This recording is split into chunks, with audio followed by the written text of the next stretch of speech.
right, you guys, how's it going? My name is Kelly Connor. I'm a boudoir photographer and educator here in Manchester, New Hampshire.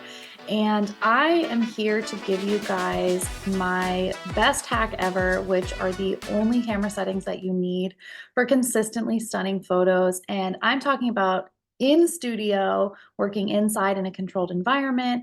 I'm a boudoir photographer, so these are the settings that I use for boudoir photography. Many photographers really struggle with camera settings. I host a lot of workshops, I host a lot of in-person events, and I see this more often than I really want to admit is people who are running really busy studios, really busy businesses, and they're just really fumbling over camera settings. This should be something that you master and then you just really never have to think about it again, okay? So I want your camera settings to be something that you just pick up your camera and it's just ready to go, especially if you're working, like I said, in a where the lighting is very consistent and you don't have to worry too much about what your settings are going to be on a day-to-day basis. But I've really mastered what I've found that works for me, and I hope that you can give it a try and see if it works for you. All right. So I'm not just going to go over settings today, but I'm also going to go over a couple of techniques that are going to improve focus and shot consistency as well. Number one, why simple settings are better. The overwhelm of constantly adjusting your settings can lead to the risk of missing really beautiful, genuine moments. It can also slow you down when you're working with clients, and it can be a little bit of a headache on the back end when it comes to retouching as well, when from shot to shot, your settings are just wildly different. It's really effective for us to have a dependable baseline of settings. What I mean by that are settings that you're familiar with, that you use frequently, and you might still have to tinker with them a little bit up, a little bit down as your lighting changes, seasons change. Maybe you paint your studio, swap out some furniture. So there might be a little bit of adjusting up or down, but it's great to have a starting point that is your tried and true, and that will help you just speed things up overall with your clients. You can spend less time thinking about what your settings are and if they're correct, and you can focus more on the client in front of you and giving them the best possible experience. All right. So these settings should help you streamline your process so that you can work more efficiently without compromising the quality of your images if you have a little fumble, a little mishap, or you just are feeling a little overwhelmed and not sure exactly what the best settings are to get the image that is in your mind. Let's talk about aperture. Apertures typically with professional lenses start around 2.8 and go up from there. So a lot of my lenses go down to 1.8 or 1.2, which are higher end lenses. But even if you have lenses that start at f4, the lower numbered apertures are going to produce softer backgrounds and have more of your subject that's closer to the camera, closer to you, in more focus. This is especially important for portraits like boudoir, is to create that really soft, flattering background is really going to help isolate the subject, being that it is the only thing that is in crisp focus. I always try to shoot my clients with the most wide open aperture that I can, usually somewhere between 1.8 and 2.8 if I'm working again indoors in my studio.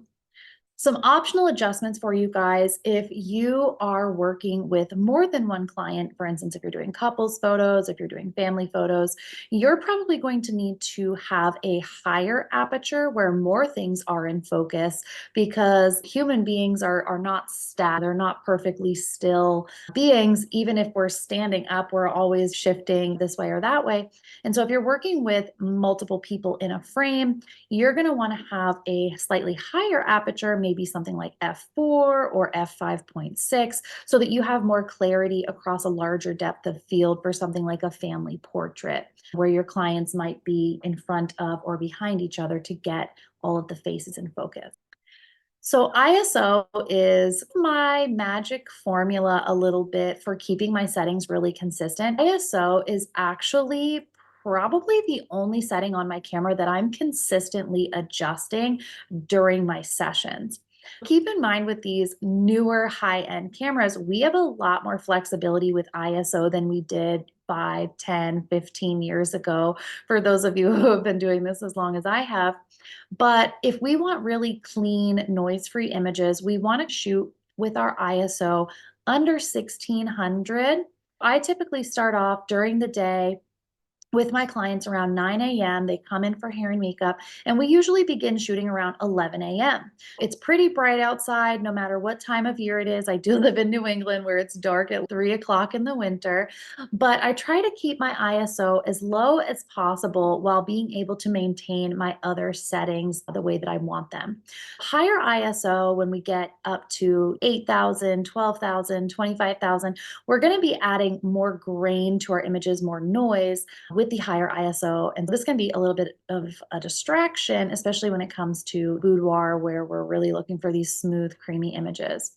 A little tip for ISO, if you're finding that your ISO has to be super high to get the images exposed the way you want them to be, try either getting your client closer to your natural light source or adding in some artificial lighting like a constant light or some ambient lighting like a lamp.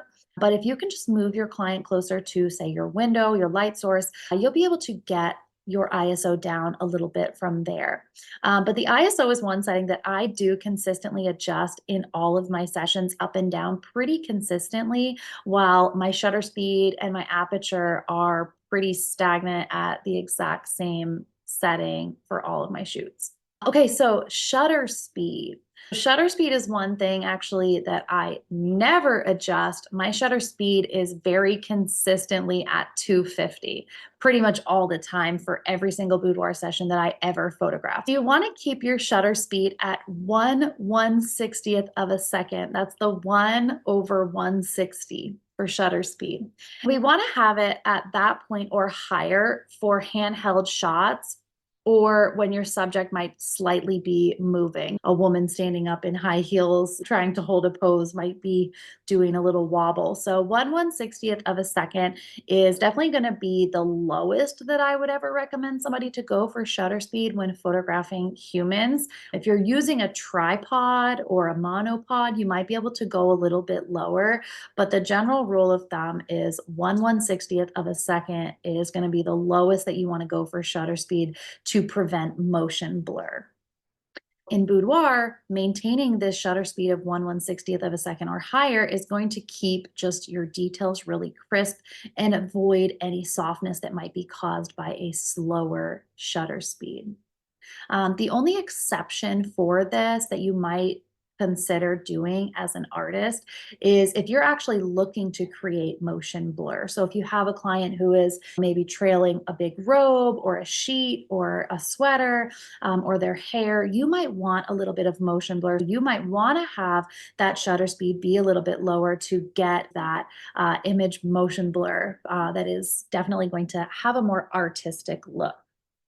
One of my favorite things for boudoir photography specifically is back button focusing. And this has been a game changer for me and my staff, is using back button focusing. This tool separates focusing from the shutter, so it gives you a little bit more control on what is actually going to be in focus in your frame.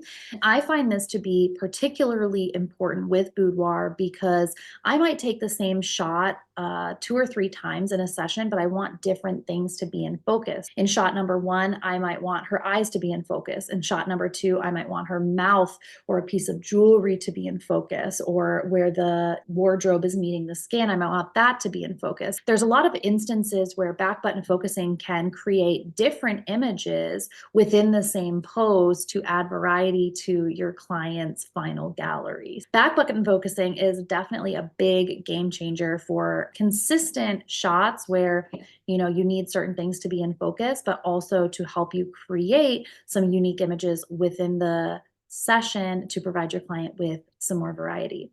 And one of the reasons that we really love back button focusing in boudoir is it avoids accidental refocusing.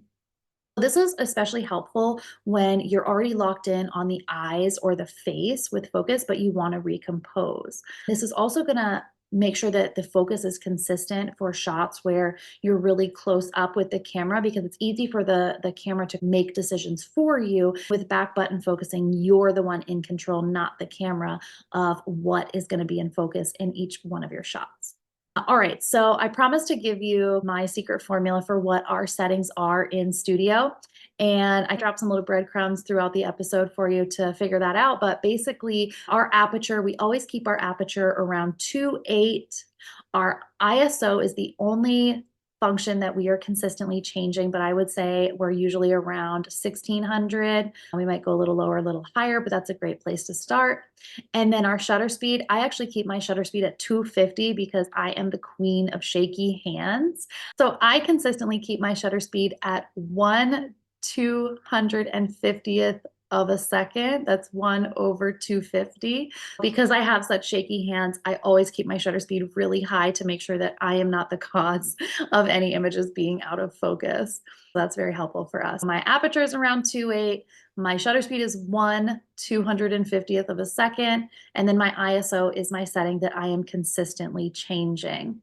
For white balance, I know that's going to be a question in the comments. We'll get into why I shoot Kelvin another time, another episode, but I do have my white balance in Kelvin, which helps me make sure that my images straight out of camera are very perfect and really don't need a lot of retouching. Yeah, I hope that was helpful for you guys. Please test these settings out during your next session. I hope that it helps you get your client sessions running a lot smoother and more focused on the things that matter, like great lighting, great posing, and a great client experience. Please let me know how this helps you. If you guys want to learn more about my camera settings and how I photograph clients in my studio, please make sure to check out the link below. I'm introducing a new program to teach you guys exactly what it looks like to do a client experience with me and how I work with my clients to consistently create galleries that sell at $3,000, $5,000, $8,000 and higher. So I can't wait for you to check it out, and I'll talk to you soon.